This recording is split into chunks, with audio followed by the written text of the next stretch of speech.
Hello everyone, आज के इस वीडियो में हम एक्सप्लेन करने वाले हैं इवल द थ्राइस मूवी शुरू होते ही हम दो फ्रेंड को देखते हैं जो हॉलीडे स्पेंड करने के लिए अपने रिजॉर्ट में आए हुए थे। वहाँ उनकी एक फ्रेंड जेसिका, जिसकी तबीयत ठीक नहीं थी, उसके दोस्त उसके पास आई और उसे बुक पढ़कर सुनाने लगी। लेकिन अचानक जेसिका उठकर बैठ गई और उस बुक को जुबानी पढ़ने लगी। ये देखकर उसकी दोस्त काफी घबरा गई क्योंकि जेसिका की आवाज काफी चेंज थी, जैसे कोई उसके अंदर से बोल रहा हो। और वो जोर से चलाई कि जेसिका चुप कर जाओ। जैसे ही वो जोर से चलाई तो जेसिका जमीन पर गिर गई और वॉमिटिंग करने लगी। ये देखकर जेसिका की फ्रेंड काफी घबरा गई कि जेसिका को क्या हुआ। फिर अचानक सब कुछ नॉर्मल हो गया। जेसिका की फ्रेंड को लगा कि जेसिका मर गई। वो उसकी हार्ट बीट चेक करने के लिए नीचे झुकी। इसी दौरान जेसिका ने उसके गले को पकड़ा और उसके हेयर को उसकी स्किन से अलग कर दिया। इसके बाद वो भागते हुए अपने फ्रेंड के पास आई जो लेक के पास था। वो उसकी हालत देखकर काफी परेशान हुआ और उसी दौरान जेसिका भी उधर आ गई। जेसिका ने उसके ड्रोन को पकड़ा और अपने सिर को उससे काट दिया और पानी में गिर गई। जेसिका का फ्रेंड उसे पानी से निकालने के लिए पानी में कूद गया, लेकिन जेसिका ने उसके सर को भी काट कर बाहर फेंक दिया। इसके बाद जेसिका हवा में उड़ने लगी। अभी तक हमें ये पता नहीं चला कि जेसिका के अंदर कौन सी ऐसी इवल पावर आई थी जिसने उसे कंट्रोल किया। ये सब कुछ जानने के लिए हमारी स्टोरी एक दिन पहले मूव होती है, जहाँ पर हम एली, जो एक टैटू आर्टिस्ट थी, उसे देखते हैं, जो अपने 3 बच्चों डैनी, ब्रिजिट और कैसी के साथ रहती थी। वो तीनों आपस में काफी फन करते थे। अचानक किसी ने दरवाजा खटखटाया। एली बाहर देखने के लिए गई तो बाहर कोई नहीं था। फिर अचानक एली की सिस्टर बैथ ने आकर उसे डरा दिया। फिर वो अंदर जाकर बैठ गए। बैथ सबके लिए गिफ्ट लाई। वो एली के हस्बैंड के लिए भी गिफ्ट लेकर आई थी, लेकिन उसे नहीं मालूम था कि एली अपने हस्बैंड से अलग रह रही है। जैसे ही बैथ ने एली के हस्बैंड का नाम लिया तो वहां पर एक सैड एनवायरनमेंट क्रिएट हो गया। एली बैथ से अकेले में बात करना चाहती थी, इसलिए उसने अपने बच्चों को पिज्जा लेने के लिए बाहर भेज दिया। जब वो पिज्जा लेने गए तो बैथ ने एली से कहा कि तुम अपने हस्बैंड से अलग रह रही हो, तुमने मुझे बताया भी नहीं। एली ने बैथ से कहा कि मैंने तुम्हें कॉल की थी, लेकिन तुमने मुझे कोई रिस्पॉन्स नहीं किया, इसलिए मैंने तुम्हें बताया ही नहीं। जैसे ही एली के बच्चे पिज्जा लेकर वापस आ रहे थे तो उसी वक्त अर्थक्वेक आ गया। वो सब बिल्डिंग की पार्किंग में जाकर छुप गए। जैसे ही भूकंप खत्म हुआ तो डैनी को पार्किंग में एक बहुत बड़ा हॉल नजर आया। डैनी ने सबको बताया कि इधर हॉल है और वो उस हॉल के अंदर चला गया। ब्रिजिट ने डैनी को ना जाने के लिए कहा, लेकिन डैनी ने उसकी ना सुनी। फिर डैनी उस जगह को इन्वेस्टिगेट करने लगा। डैनी को वहां पर कुछ रिकॉर्ड और एक फादर की पिक्चर मिली, जिसमें फादर ने एक बुक पकड़ी हुई थी। जो उनसे टेप रिकॉर्डर उसे मिले थे उसने फौरन उसे अपने बैग में डाल लिया। इसके बाद वो एक और जगह पर गया जहाँ पर हर तरफ क्रॉसेस ही क्रॉसेस थे। ऐसा लग रहा था कि जैसे वहाँ किसी इवल पावर को कैद किया हो। डैनी को उस जगह से एक बुक मिली। उसने वो बुक उठाई और अपने साथ ले आया। दूसरी तरफ एली, जो अपने बच्चों के लिए काफी परेशान थी, उसने अपने नेबर को अपने साथ आने के लिए कहा ताकि वो अपने बच्चों को ढूंढ सके। उसका नेबर कार की चाबी लेने गया। इतनी देर में एली के बच्चे लिफ्ट से आ गए। एली ने पहले तो उन्हें डांटा कि जब अर्थक्वेक आए तो उस पर लिफ्ट का इस्तेमाल नहीं करते। इसके बाद उसने अपने बच्चों को गले लगा लिया। डैनी जो रिकॉर्ड और बुक अपने साथ लेकर आया था उसने वो ब्रिजिट को दिखाई। ब्रिजिट ने उसे वापस रख कर आने को कहा, लेकिन डैनी ने उस बुक को खोलने की कोशिश की। बुक के शाफ्ट उसकी फिंगर पर लगे, जिससे उसकी फिंगर से खून निकला और बुक पर गिर गया। और उस बुक ने उसके खून को ऑब्जर्व किया। जैसे उसका खून ऑब्जर्व हुआ तो बुक भी खुल गई और उस बुक के अंदर काफी स्ट्रेंज पिक्चर थी, जिसे देखकर ब्रिजिट भी काफी डरी। उसने डैनी को फोर्स किया कि वो बुक को वहीं रखा है जहाँ से लेकर आया। फिर वो वहां से चलेगी और डैनी रिकॉर्डर को सुनने लगा। पहले रिकॉर्डर में फादर ने उस बुक के बारे में बताया कि इस बुक का मुझे मेरे दोस्त से मालूम पड़ा कि ये एक ईवल बुक है और इस बुक के जरिए से डेविल को जमीन पर बुला सकते हैं। इसके बाद डैनी दूसरा रिकॉर्ड सुनने लगा। जैसे ही उसने दूसरा रिकॉर्ड सुना तो उस रिकॉर्डर से अजीब सी आवाजें आने लगी, जिससे उस बुक की ईवल पावर आजाद हो गई। डैनी ने रिकॉर्डर को बंद करने की बहुत कोशिश की, लेकिन वो रिकॉर्डर बंद ना हुआ और वो ईवल पावर उसकी मॉम के अंदर आ गई। उस ईवल पावर ने उनकी मॉम को काफी टॉर्चर किया और उसने एली की सारी हड्डियां भी तोड़ दी। इसके बाद उनके फ्लोर की लाइट भी चली गई। ब्रिजिट ने बाहर देखा तो बाहर लाइट थी, लेकिन उनके फ्लोर में लाइट नहीं थी। इसके बाद उन्होंने कैंडल जलाई, जिससे घर में रोशनी होगी और इसी वक्त एली भी आ गई। एली सीधा किचन में गई और अंडे को पकाने लगी। बैथ एली के पास आई, उससे कहने लगी, क्या तुम ठीक हो सिस्टर? इस पर एली ने कहा कि मैं ठीक हूँ। फिर एली अजीब सी हरकतें करने लगी, इससे वो सब डर गए। फिर एली ने एक उल्टी की और आखिर में ये कहा कि वो मेरे अंदर है, उसे मेरे बच्चों से दूर रखना।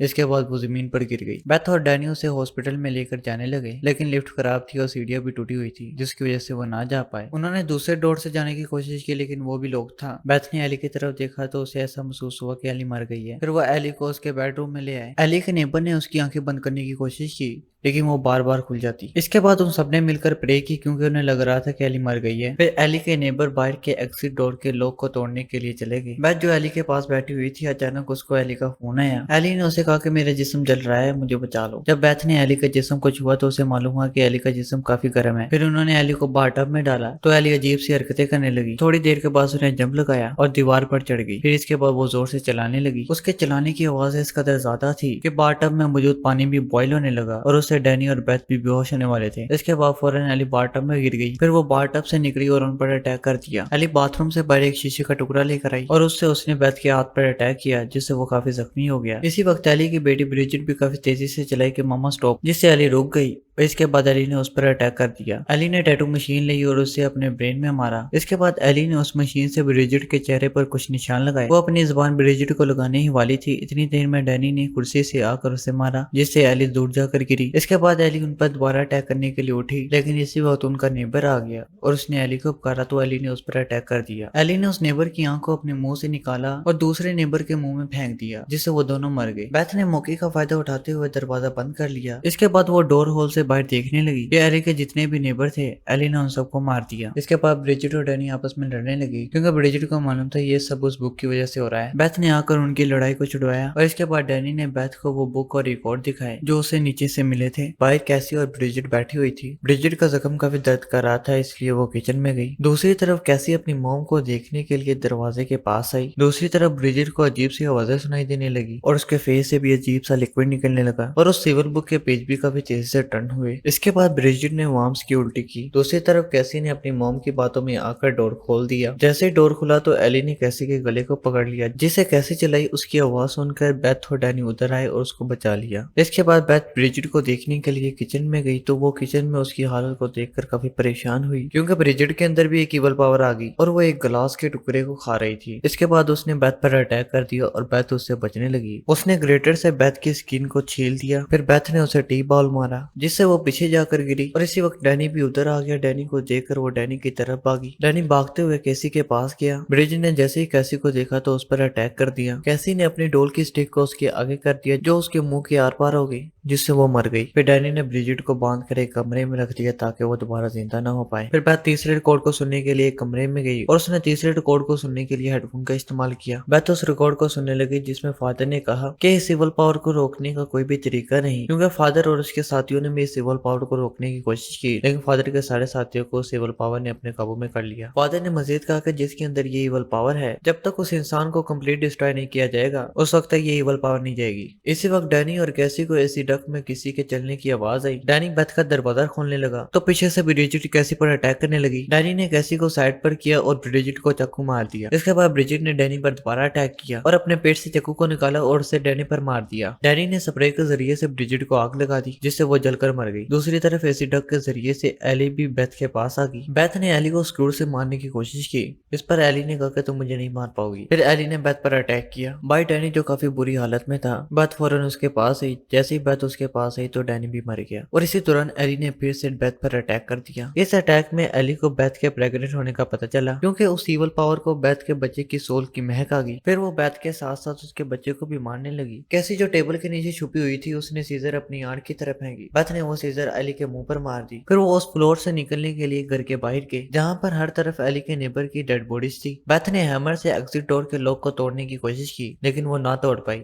फिर अचानक उसे गन नजर आई। जैसे ही वो गन से डोर पर शूट करने लगी, उसी वक्त एली ने उन पर अटैक कर दिया। तो बेथ ने गन से एली पर शूट किया, जिससे उसकी टांग टूटी और वो जमीन पर गिर गई। इसके बाद एली स्वीट टॉक से कैसी को अपनी तरफ लाने लगी, लेकिन कैसी ने कहा कि आप मेरी मॉम नहीं हो। बेथ के पास मौजूद आदमी ने उसकी टांग को पकड़ा। बेथ ने उससे अपनी टांग छुड़ाई। इसके बाद जितने भी लोग मरे हुए थे वो दोबारा जिंदा हो गए और वो बेथ और कैसी को कहने लगे कि यहाँ से कोई भी जिंदा नहीं जा पाएगा। कैसी और बेथ डर कर लिफ्ट में गए। लिफ्ट के डोर में एली की पड़ी हुई थी, क्योंकि जब उस इवल पावर ने एली को पोजेस्ट किया उस वक्त ये की एली के पास थी। कैसी ने उस की को फौरन उठाया, जिससे लिफ्ट का डोर बंद हो गया। दूसरी तरफ वो सब एली के साथ मर्ज होने लगे, जिससे वो एक बुक का क्रीचर मराडर बन गए। लिफ्ट में तेजी से ब्लड बनने लगा और लिफ्ट के ऊपर वो क्रीचर भी आ गया, लेकिन लिफ्ट ग्राउंड फ्लोर में पहुंच गई, जिससे बेथ और कैसी बच गई। फिर बेथ और कैसी कार से वहां से भागने लगे, लेकिन पार्किंग डोर खुल नहीं रहा था और उनकी गाड़ी भी एक खड्डे में स्टक हो गई। इसी दौरान वो क्रीचर भी आ गया। बेथ और कैसी उस क्रीचर से काफी बचे। वो बचते बचते पार्किंग डोर के उस पार गए। कैसी अभी उस पार जाने ही वाली थी, लेकिन उस क्रीचर ने कैसी को पहले ही पकड़ लिया और अपने साथ ले गया। फिर वो क्रीचर कैसी को चेनसॉ से काटने लगा, लेकिन बेथ ने पीछे से आकर उसे गोली मारी, जिससे वो क्रीचर बेथ की तरफ मुड़ा और कैसी ट्रक के नीचे छुप गई। फिर उस क्रीचर ने चेनसॉ को बेथ की तरफ फेंका, जिससे बेथ नीचे गिर गई। उस क्रीचर ने बेथ की टांगों को पकड़ा और उसे वुड चिपर में देने लगी। कैसी ने उस वुड चिपर को बंद किया और बेथ ने भी अपने आप को छुड़ा लिया। फिर बेथ ने चेनसॉ उठाया और उससे उसके टुकड़े करने लगी। इसी वक्त कैसी ने भी वुड चिपर को चला दिया। बेथ ने उस क्रीचर को वुड चिपर की तरफ दिखेला, जिससे वो क्रीचर मुकम्मल तौर पर डिस्ट्रॉय हो गया। इसके बाद बेथ और कैसी उस चेनसा को उठाए वहां से चले गई। अगले दिन जैसे ही सुबह हुई हम जेसिका को देखते हैं। ये वही लड़की है जिसने शुरू में अपने सारे दोस्तों को मारा था। इसी दौरान उसने पार्किंग में काफी ज्यादा ब्लड देखा। उसने पुलिस को इन्फॉर्म करने के लिए फोन किया, लेकिन वहां पर मौजूद जोन सी इवल पावर थी वो जेसिका के अंदर आ गई और इस इवल पावर ने ही जेसिका के फ्रेंड्स को मारा था। लेकिन इस मूवी में हमें जेसिका की इवल पावर के बारे में नहीं बताया गया कि उसने और कौन सी डिस्ट्रक्शन फैलाई। और यहीं पर यह मूवी भी खत्म होगी। आई होप आपको ये वीडियो पसंद आई होगी। अगर पसंद है तो हमारी वीडियो को लाइक कीजिए। बस इतना ही, मिलते हैं नेक्स्ट वीडियो में।